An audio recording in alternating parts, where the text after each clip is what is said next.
so, about maybe 18 miles outside of Kennedy Meadows, and started to rain. So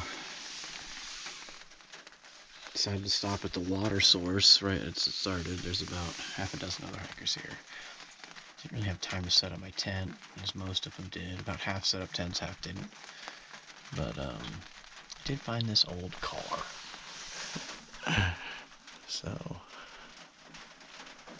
this is got the umbrella there, kind of cool. And then of course we got some nice hot cocoa, baby, because nothing really makes a cold day better than hot chocolate with a little coffee in it.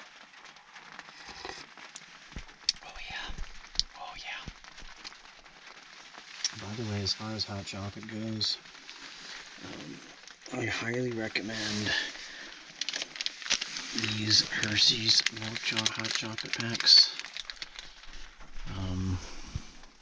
They're just so much better than the Swiss Miss or any other kinds I have. It's legit. Actually has real milk in it as well. So basically what I've got here is a nice hot mochaccino.